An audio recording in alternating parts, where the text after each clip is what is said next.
time for the other half of the thing. We looked at the bad. Now we look at the good. And as usual, with this, in some cases there are multiple movies in the places because I feel the theme of them was just strong enough for them to be considered together. However, there are still two honourable mentions from earlier on in the year that I felt were just on the cusp of not worth putting in.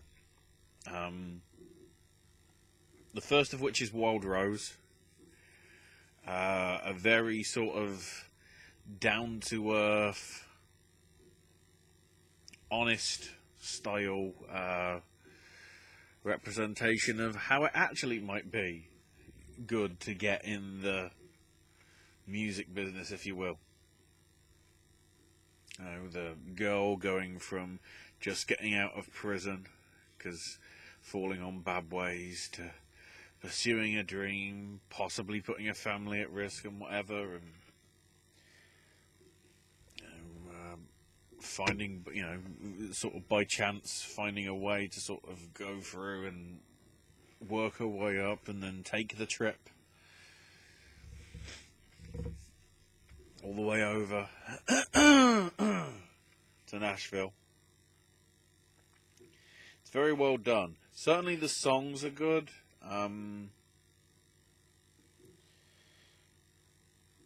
It was one of the earlier films of the year that certainly it was in contender. Also, in or around somewhere about the same time, The Kindergarten Teacher.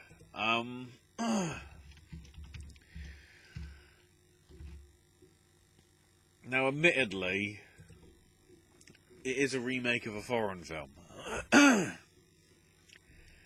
But I don't know how much of a release or how well known the original one was. The original Israeli release from like 2014. But certainly Maggie Gyllenhaal, Gael Garcia Bernal,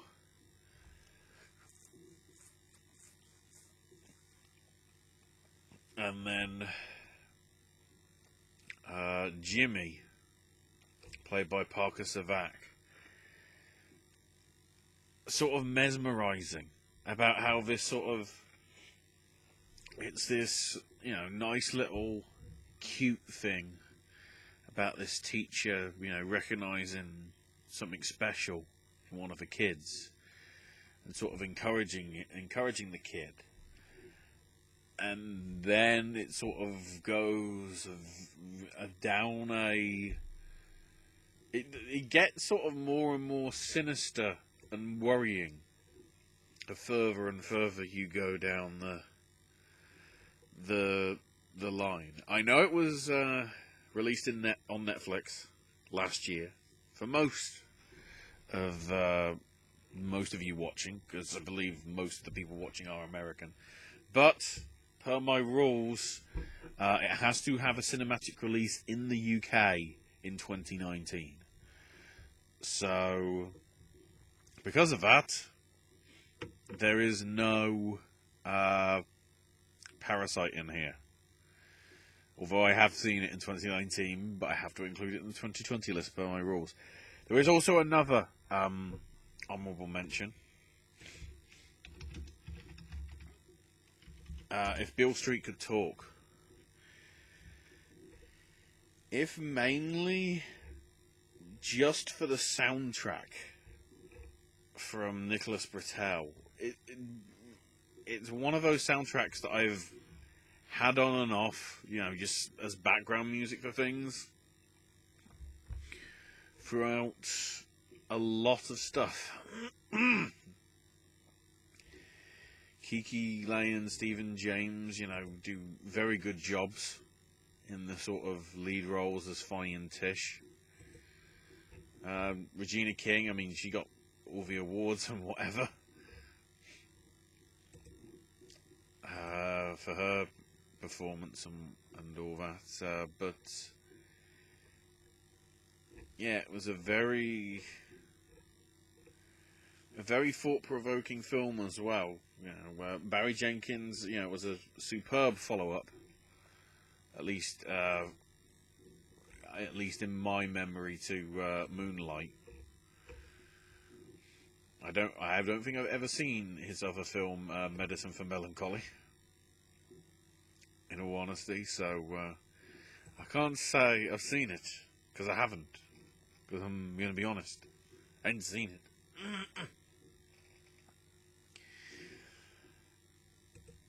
So, the full 10.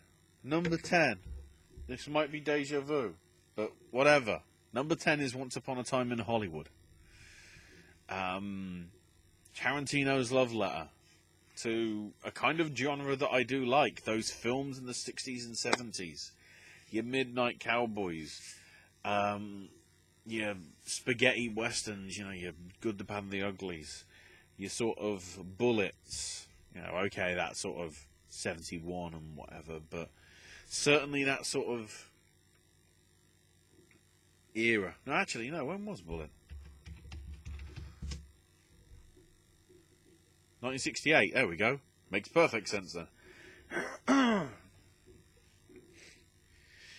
You know, your Midnight Cowboy, certainly the sort of style. Just really put together well. It's weird how I say it's a shame that the end happened, because I think they just stuck the gratuitous violence in there because it's Tarantino. For the sake of it. But it was still enjoyable. You know, quite a lot of the scenes. You know, the scene with Julia Butters as the young girl on set for the Matlock, or I can't remember exactly what it is off the top of my head, but you know, good performances from all round. And yeah, it deserves to be in here.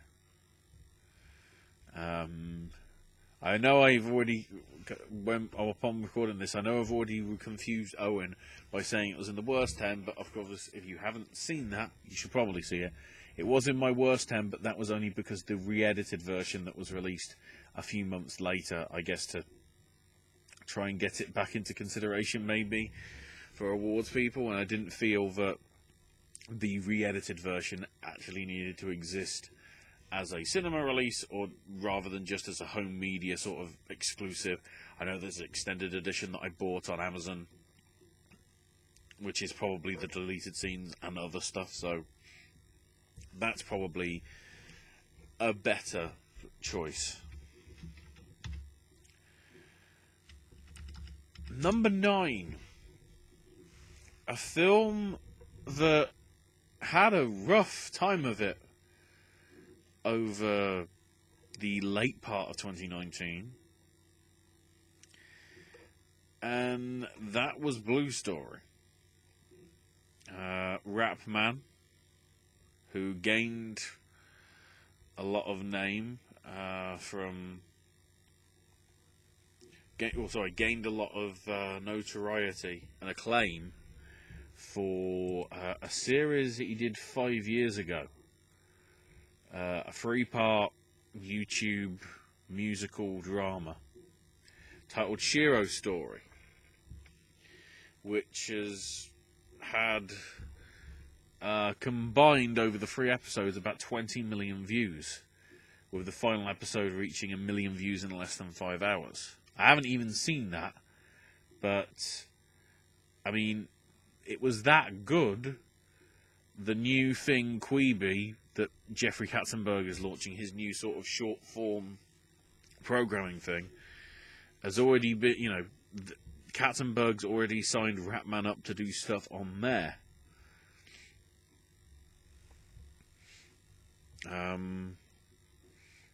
The offer was eventually turned down because he wanted to make Blue Story in association with Paramount and BBC Films, and is a very certainly true to presentation, story of two best friends who, because they come from different areas or different boroughs of London, become unwittingly enemies in a lot of gang warfare, which Rapman basically had personal experience of, given that he was sent to school in a different area of London than where he was from, and of course the gangs in his area of London didn't like him being in I think just looking at the details here, he lived in Deptford and he was sent to a school in the Southwark borough. And yeah, there's a lot of, it's very well done. There's rap and whatever, but there's sort of love and sort of really sort of, you know, something seems to happen and then just one tiny thing, you know, it's sort of like a chain reaction. As soon as one thing and influence and peer pressure comes in, other things start falling into place and people die in very sort of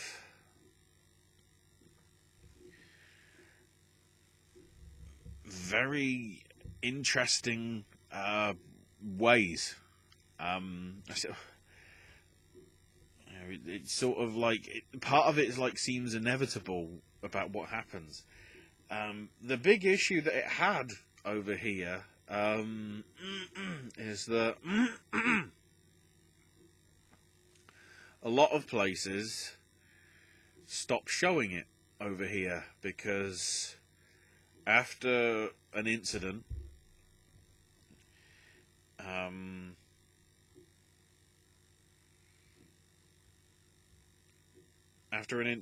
basically there was an incident at one of the cinemas in Birmingham where a group armed with machetes and other weapons were, I mean, some of it was Frozen 2, some of it was queues. It's not officially sort of been said whether it was sort of just inside the lobby or somehow inside the screens or whatever. Vu, the chain affected, claimed that there were 25 incidents in 16 separate cinemas in its first 24 hours of showings, hence why they cancelled all screenings of it. Showcase cinemas over here followed on with the same. Cineworld continued. Odeon continued. I know one of my local ones, Empire, because I am somewhat close to Birmingham, they had it for like 2 days and then they just stopped showing it and never showed it again.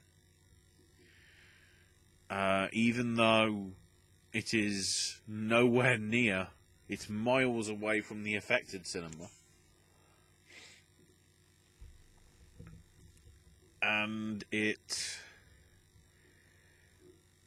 thankfully, Showcase eventually reversed the decision and started showing it again. And eventually so did Vu, only a few weeks later, although there was increased security on it. I would say with some of the places that some of the Vu screenings that I went to that had the security, because I have a few round near me, the one thing I would suggest is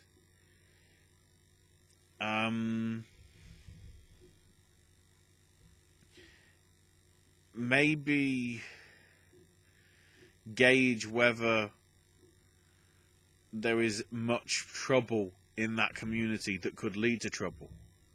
Because I know the showing that I went to, there didn't seem to be that many issues. There was more families and whatever, because it was a 15 certificate. It wasn't like an 18.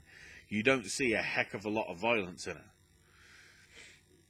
But I think it's an interesting story from arguably, I was going to say a minority, but certainly a group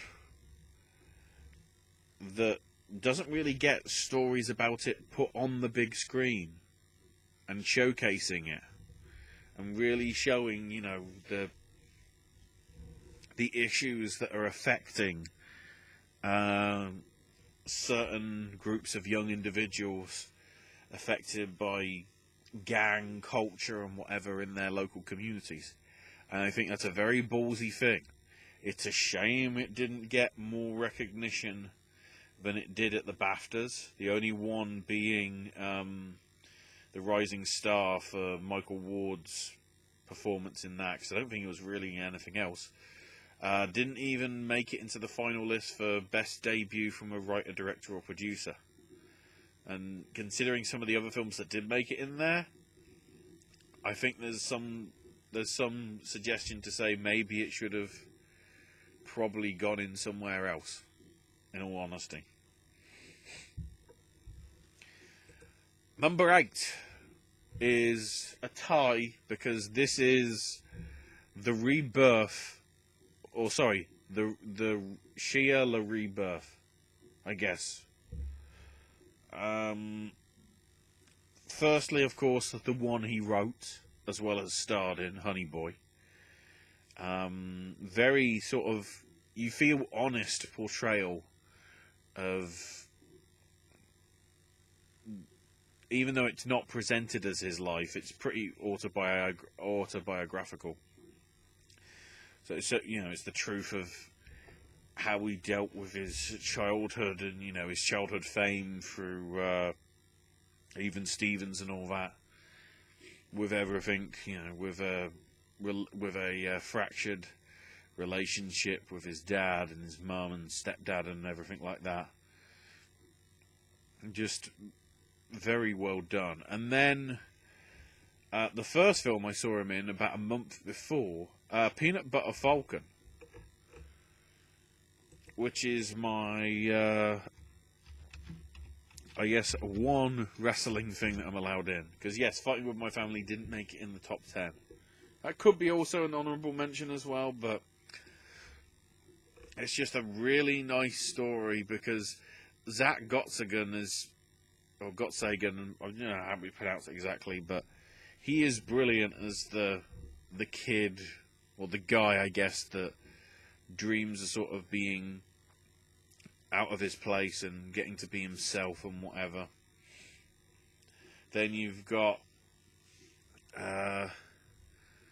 Tyler, the troubled fisherman that's had issues with something that's happened to his brother at some point, and issues as well with the local community there. And then, of course, Eleanor, the sort of carer at the place, who's trying to keep an eye out for him, that's been very sort of, you know, not many people caring for what she wants and whatever of that stuff. And then a nice little sort of cameo from Thomas Hayden Church as the saltwater redneck, the wrestler that inspires Zach to become a wrestler, and, you know, nice little cameos from Foley and Jake Roberts in there as well. And it's a great sort of little road story, and I'm pleased to see it's got a, you know, it had a very good box office, you know, nearly tripling its budget at least, and it was, you know, it's good to see. I think it also got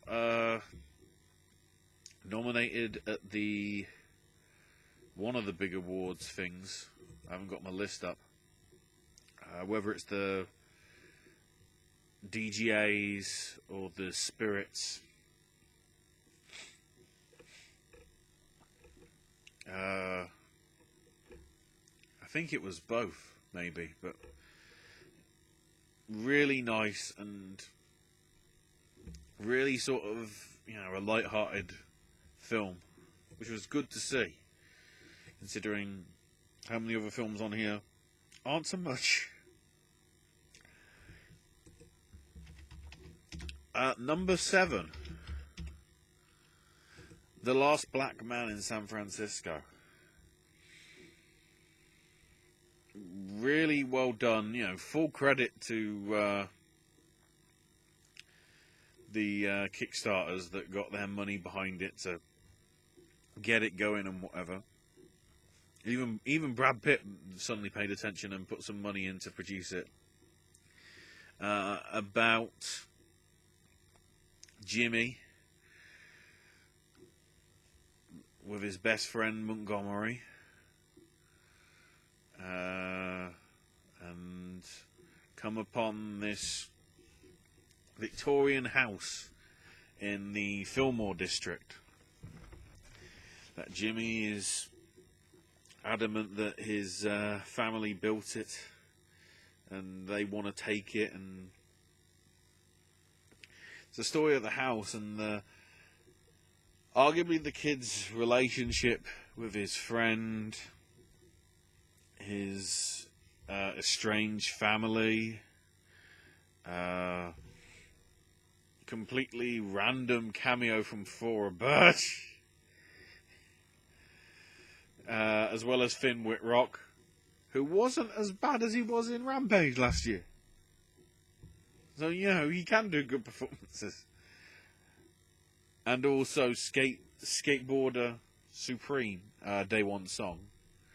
It's just a really nice... The cinematography is some of the best that I've seen this year. Or in 2019. I would say 1917, but came out in 2020 over here, so I can't say that. Roger Deakins will be waiting. Also, some of the soundtrack, the cover version of Are You Going to San Francisco? Be sure to wear flowers in your hair. That is a brilliant sort of cover version of that. That's another one that I played a lot of over the last few months since it came out. I'm pleased to see it's getting some recognition as well at some of the various places. Even if it doesn't win, it's getting nominated, which is good to see. I hope to see more from Joe Talbot or Jimmy Falls. I think it was a very good performance from him, as well as Jonathan Majors as Montgomery. Very good sort of presence from both of them. But as I say, so the supporting cast sort of makes it really resonate as just a really beautiful film. Speaking of beautiful films, we sort of go the opposite way, but beautiful in a completely different way. Number 6 is Mark Jenkins' Bait. It is a just about 90-minute film, which is mainly about a fisherman who's struggling to come by, in his Cornish fishing village that he lives, with a whole load of second homes, short-term lets, and basically the industry sort of going under. He's fishing. He's having to fish without a boat, so he's just putting the nets out on the beach trying to catch very little. His brother's using the boat because he's offering cruise tips to visiting tourists or stag do's and things like that. And then you've got the out-of-town family that basically use it as sort of a holiday home sort of thing. That have the skipper's cottage that they bought from the fisherman's, the fisherman's family and whatever, and what's come from that. It's the key thing to note. One, it's in black and white.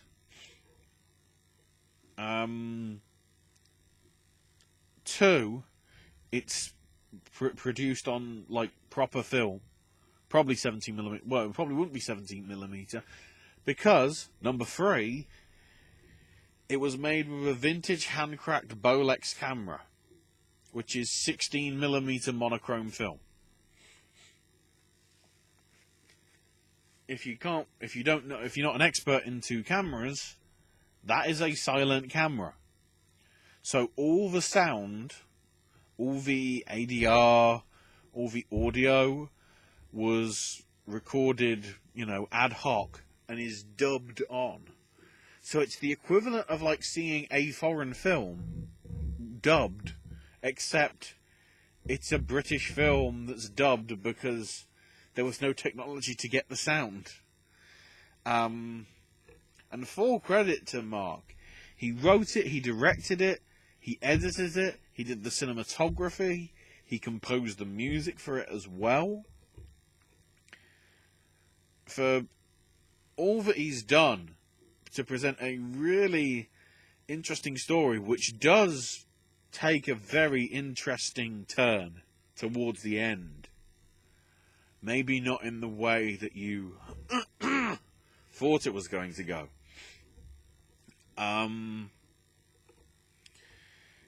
If you can catch it, I'm pleased to see it's in for Outstanding British Film, as well as debut by a writer, director, or producer, because it does, I think, technically count as his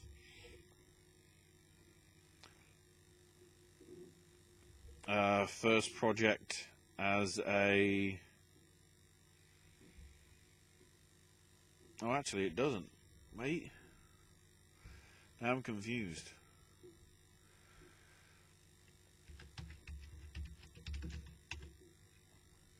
I'm trying to look at the list. Is it... I'm trying to work what it's in for debut. Okay, so Mark Jenkin is credited as debuting as writer-director. Even though he did make a film apparently in 2007, supposedly. But I guess maybe because it only had a sort of release on the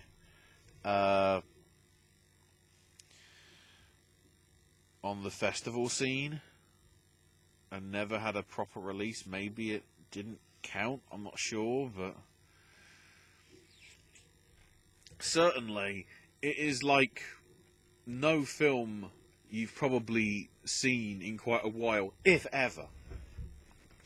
I recommend you hunt it down. Number 5. Knives Out. Boy, did I really like this. I'm into my mystery things. Murder on the Orient Express, all the sort of whodunit style things. And Ryan Johnson, or Ryan Johnson, whatever you want to say it,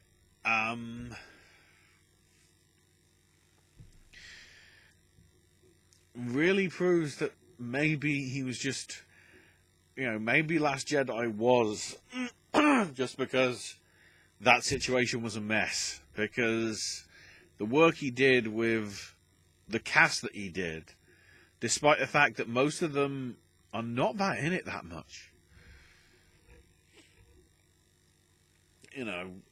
Everybody, Craig, Evans, De Armas, Curtis, Shannon, Johnson, Collette, Stanfield, Langford, Martel, Plummer,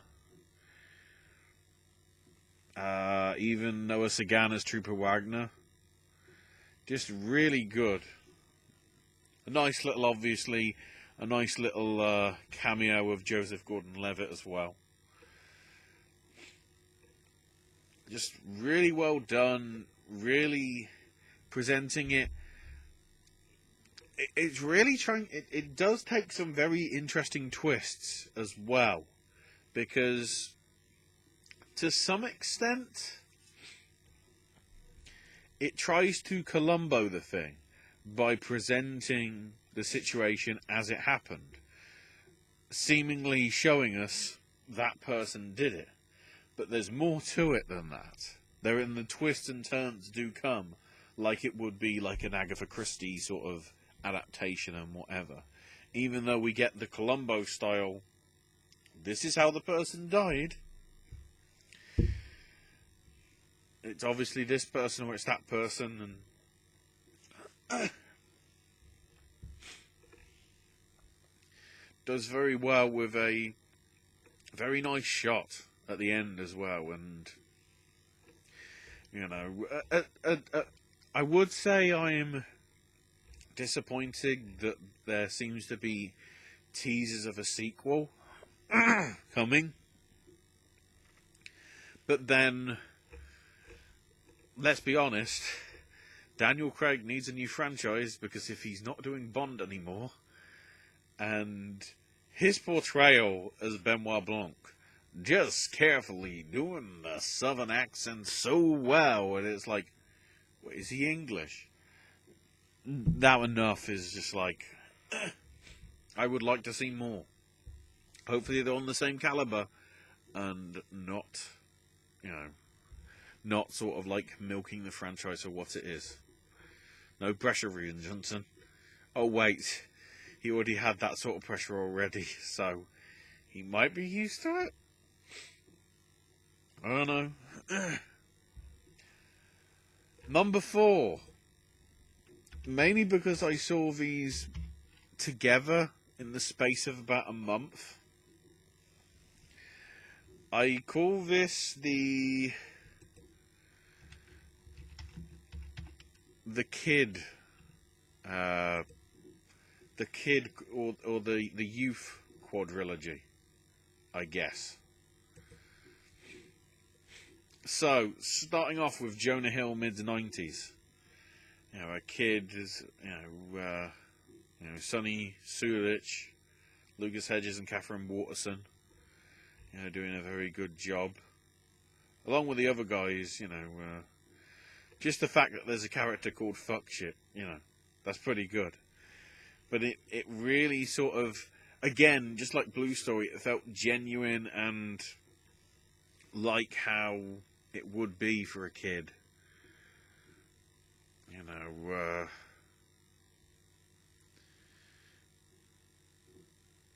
getting sort of distressed, trying to kill himself using a Super Nintendo sort of controller, and sort of a lot of things like that. And it's really just, it just feels genuine, whether it's based on Jonah Hill's sort of real experiences and whatever as a kid, I'm not sure, but it really is a nice little film. Then continuing on with a genuine 8th Grade, Bo Burnham's debut, another debut, and Elsie Fisher as Kayla, you know, doing her sort of YouTube stuff, but at the same time really sort of being shy and sort of unsure, and trying to sort of make her come out of a shell, should I say. Certainly, you know, when it's on YouTube, it's like, you know, confidence and self-image, but you know, nobody sort of sees them. But at the same time, it sort of eventually becomes sort of to her to motivate herself with the stuff. Because arguably, you know, she does have sort of confidence issues throughout her real life, and then she realizes, you know, that it's sort of an inspiration for her, while going through, again, what feels like realistic sort of youth situation. You know, mental health, sexuality, just coming to terms with those sorts of things. And that was very good as well. Following on from that, I guess, as we go later on in life, Booksmart. Another directorial debut, this time for Olivia Wilde. Really, a really fun comedy, but also, again, you know, about two friends who might sort of be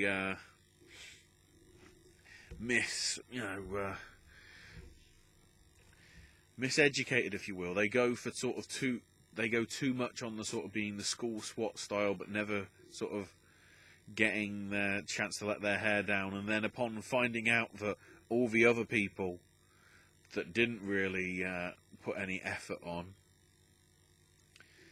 have all got their sort of dream places as well, you know, be it working at Google or going to Yale or anything like that, you know, getting into the prestigious colleges and places.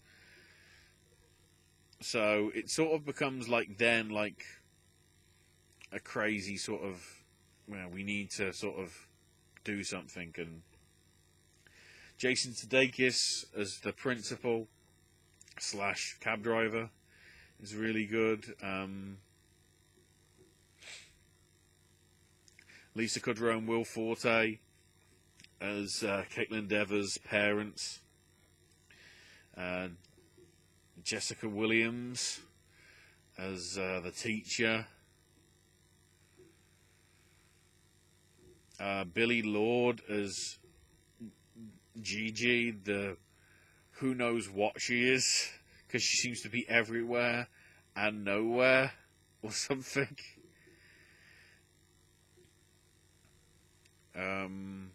Even the pizza guy, who probably is a serial killer. Just really sort of good humoured stuff there.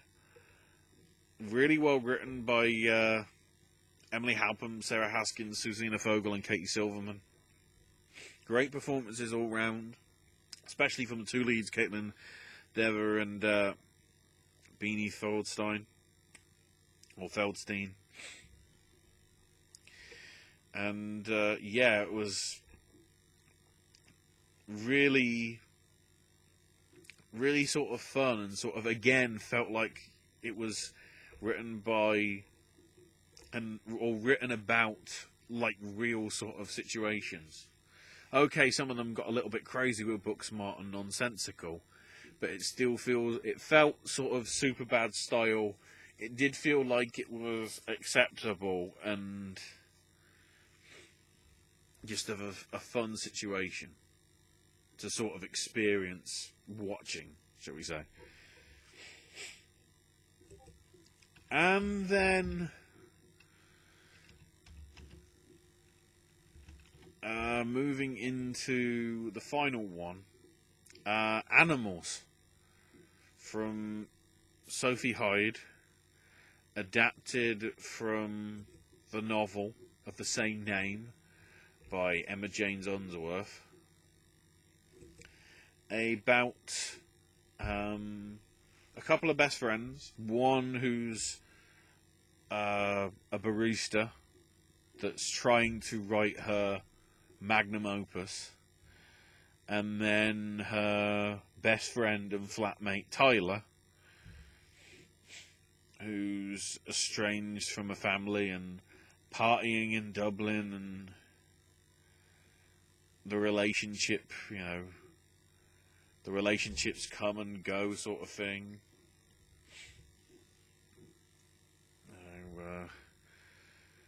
Tyler's got a pregnant sister. You know, Laura gets in a relationship with a concert pianist, and other sort of people come in that Laura might be interested in relationship wise. It doesn't go the sort of, it doesn't go the stereotypical you know, happy ending sort of thing. It does go a positive direction, shall I say, but it doesn't really definitively go sort of too sort of good. Harley Granger and Alia Shawkat, really good as the bickering friends at various points. You know, they come to sort of break up situation and whatever, and it really is a good film, and there's a lot of interesting sort of philosophical meaning in there, which I guess got my my eyebrow sort of raised, and I'm interested. So yeah, 4. Mainly because they're all small ones. Well, Booksmart was probably the biggest one of the 4, because it did have a big appeal, but 8th Grade, mid-90s, and Animals certainly didn't have a big release over here. And I doubt they'd had much of a big release in America, so catch them out somewhere. Hopefully they're on streaming places if you haven't. Now we jump to back to films for a couple of bits. Number 3, John Wick Chapter 3, Parabellum. Holy crap.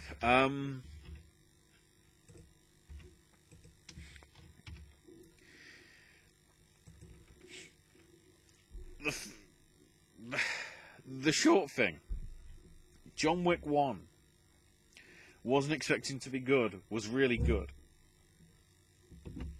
John Wick Chapter 2, a lot of hype. Probably just about matched it. John Wick Chapter 3, a lot of hype.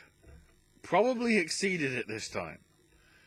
You know, following on pretty much exactly from where the second one left off. You know, John Wick and his dog, you know, excommunicado, bounty on his head, goes, you know, basically goes on the run, but also trying to sort out the issues that I had and needed to be, you know, the adjudicator, played very well by Asia Kate Dillon, sort of does their job of, you know, sorting out the hotel and dealing with the issues, and, you know, possibly getting the sort of the bounty settled, shall we say. Halle Berry is the former friend, you know, that gets into, you know, the situation. Ian McShane as Winston, Lawrence Fishburne as the Bowery King, Mark Dacascos as the Zero, the assassin, with the really sort of big good set piece there. Lance Reddick as the concierge, still good. Angelica Houston as the director.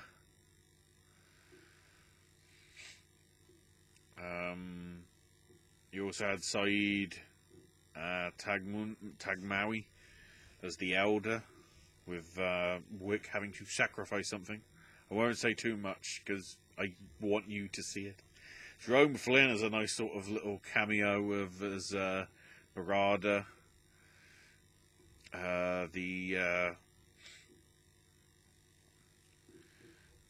the pupils of Zero, including Yan Yan Ruin, who of course was the big guy from the Raid and Raid 2, as like just a guy that knows how to do the crazy martial arts crap.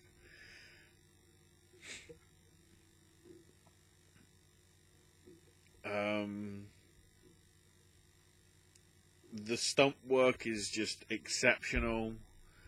The shots, the set design, everything like that, really well done. I'm saddened to see it didn't make it in stunt work, considering some people were saying how good the stunt work in this for it to actually make it in for things. It didn't even win at the People's Choice Awards because, of course, Best Action Movie had to be bloody... yeah, can I find out who won? I don't know why I'm looking. Obviously, the action movie is going to be Avengers. And the male movie star is obviously going to be Robert Downey Jr. Yeah. Probably could have been John Wick in both of them, if there was justice in the world. But there isn't. So there you go. I'm intrigued to see where Chapter 4 is going in what? We're mid-January now. So 16 months. Mid to late May. At least as it's tentatively scheduled for.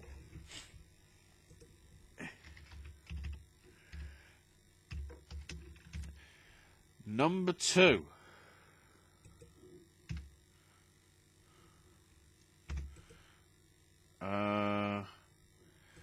Does help if I get the right name. The best Tarantino film of this year that wasn't by Tarantino. And that is Dragged Across Concrete. Oh my god. What a film. Just like sort of Once Upon a Time. It's a long film. It's, nearly 2 hours and 40 minutes. But, it's a recent parolee, Henry, coming back, interrupting his mother that's with a customer for various things. And, Henry turns to his younger brother to sort of stop his mum going to prostitution for, I guess, one big hit. Then at the same time, we're introduced to Brett Ridgman and Anthony Lorisetti. And, they went to a drug dealer and they basically, they get a guy who's got a deal, some sort of deal with narcotics and whatever, dealing the stuff. But the superior, played brilliantly in sort of like a 5-minute cameo by Don Johnson, comes in and, there's a video of them basically doing questionable tactics to this and get suspended for 6 weeks without pay. One of the cops, Ridgman, played by Mel Gibson, brilliantly. His daughter's being harassed. His wife's got MS and needs the money to basically get to a safer neighborhood.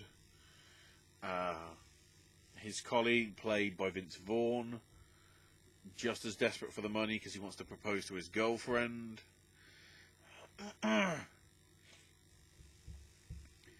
And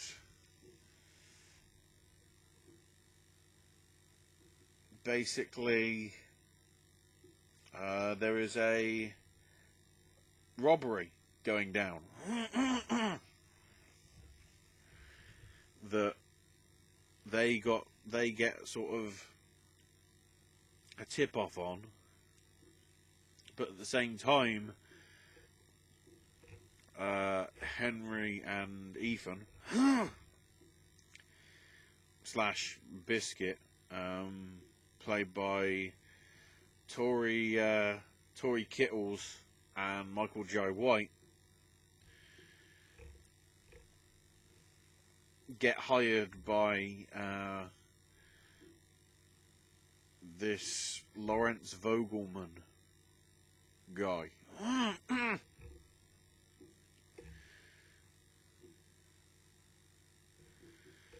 And basically, you know, a lot of crazy, violent stuff happens in this.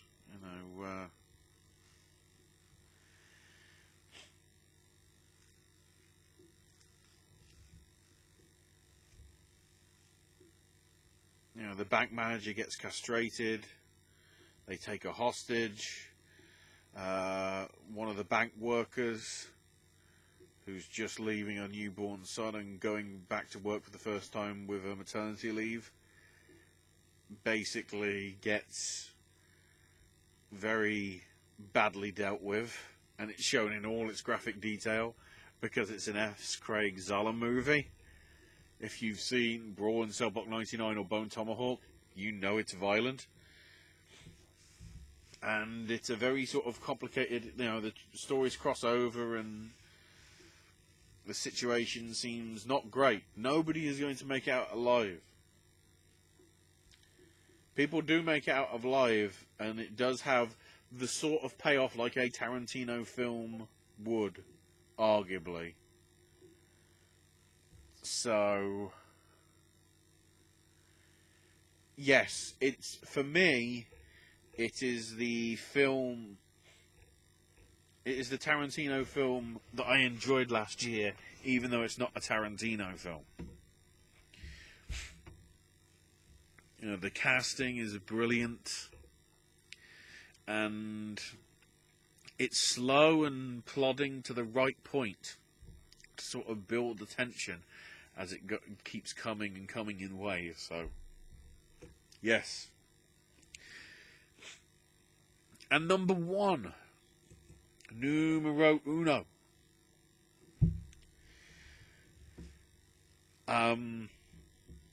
If you notice, I haven't had something in that I normally try and mention, as I normally have an animated film in. No animated films made it in this year. But what does make it in is the documentaries. And because I can't split them because of how amazing they were, I might as well say the first one because I've sort of already just said it, or at least half of it. Amazing Grace, the unearthed documentary chronicling Aretha Franklin's recording of the Amazing Grace live album at the New Temple Missionary Baptist Church from 1972. The story, enough of it is, amazing. Sidney Pollack directing. Principal photography happening over the 2 nights period when the album was recorded. 20 hours of raw footage shot with 16mm. The post-production and supervision done. But because Pollack never used clapperboards on the recording, post-production was unable at the time to sync the audio with the video. So it got stopped. The raw footage got put in a vault in Warner Brothers and just went there lying. Then, about 10 years ago, Aline Elliott, the producer, along with a whole other people, purchased the raw footage. Serge Perron managed to successfully synchronize the sound with all the film, but then was edited down to 87 minutes. I don't know how long the original one was supposed to be, but was supposed to come out in 2011. But Aretha Franklin sued for her likeness being used without her permission. Then It got showcased at the festivals about 5 years ago, with Franklin suing again and granted an emergency injunction against the screening because she hadn't given permission to screen the footage. And then only after she passed 2 years back, an arrangement was made to actually release the film, premiering at the New York City Documentary Festival, Doc NYC, in November 2018. Released worldwide in 2019, in April. Came out here in May of 2019. An expanded version apparently is scheduled to have a even more proper theatrical release some point this year. But yeah, just the sort of seeing the way it works, and Aretha's performances, it really sort of, and the work done to sort of showcase it, it's really well put together. And speaking of that, the obvious one, it got snubbed at the Oscars, but hopefully it wins everything else. Apollo 11. The film that was so good, I saw it twice because I had to see it in IMAX. Because, geez, the soundtrack for the thing and the score was exceptional. Seeing all these images, never before seen, of like something as, far-fetched as it would have been at the time of sending a man to the moon and letting the man walk on the moon and coming back to, tell the tale. And just presented from the actual footage and sound that there was then. No sort of like people narrating it nowadays, like we had similarly with the very good, but not as good as these two, Armstrong. And the thing is as well, the tension was there, even though we know what happened because it's 50 years ago. We know they came back. We know it was all good. But just the way it's presented, the way it just feels like it's something new. Just in scale, just absolutely exceptional.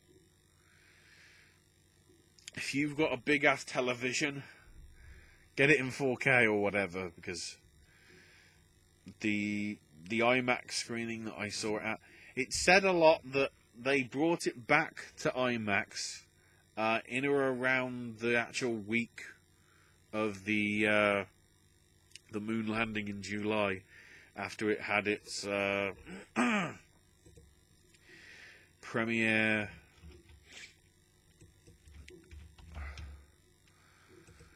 I'm trying to think when it was exactly in the year. The actual the documentary. March in America. I think it was about April then in the UK. Oh no, there we go. June the 28th. So a few weeks beforehand. But it was just there, in or around the same time as sort of Avengers was going out. I can't remember what other films were coming out then. Let's have a look at the release schedule, shall we? The films that it sort of shoved out, if you will, of the box office that were in there. Let's have a quick look. There's Apollo 11. Toy Story probably would have been in there, which thankfully over here was actually just IMAX 2D rather than anything else. Men in Black had probably just finished. Yeah, Spider-Man. They cut Spider-Man for a few weeks just so they could have more showings of Apollo 11, because the interest in that was that good. Which is pretty ridiculous when you think about it. You know, Lion King, that was it as well, Lion King. Lion King was not all the time in the IMAX because one of the showings for at least 1 week was still showing Apollo 11 to mark the anniversary of the moon landing. And just exceptional piece of work. Go and catch it. Boy. Oh. Sorry, I'm just coming to terms with remembering that again. For that is one film I would not object to seeing multiple times still on a big screen. Well, there you go. That's your lot from me. At least for these best and worst. Coming up, we've got more awards season stuff coming. The PGAs, DGAs, WGAs, and the SAGs, along with the BAFTAs and the Academies and the Academy Awards, and the Spirits in the next few weeks. They'll all be here. There'll be some snack stash stuff from me. Got a few lined up very soon. Along with me making more trips to try and work out films that are going to be in my 2020 list alongside Parasite. Because spoilers, it's going to be in the top 10. I'm calling it now. If somehow it won't be in the top 10, I don't know what, but there we go. AJ's movie reviews. Oh, considering what I've heard about Doolittle, I can't wait to see what the review is for that from him.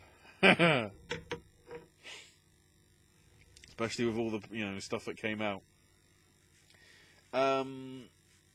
Owen's Sip and Snacks, occasional gaming content from me, all that sort of stuff, right here on the channel. Subscribe, bell, like, other things, something like that. Anyway, please check out the movies that I listed, if you can. And check out AJ's as well. See how they compare. I was having literally done the video for the worst 10, and then seeing AJ's immediately after as I was uploading it. To make sure that there is no sort of collusion, if you will. I have, unlike I think last year when I saw his 10, and that I don't think it swayed me because it still was my 10. But there was quite a few more comparisons last year between us than I'm hoping we will have this year, because I tried to get a more eclectic mix of not only my top movies of the year. Shouldn't really say 10, considering there's 13, 14, there's 15 actually. It was 16. Can't even count. No, 15. Proof I can't count. I'm just like Owen, can't do math. Even though I actually have a qualification in math. But yeah, if anything, check them out. Check the films out. Check AJ's out. Check both our films. Check all the films out. I'm nearly running out of breath. I'm running out of video. Wait, this video could go on forever. But it probably shouldn't. I probably should press the button now. Or will I?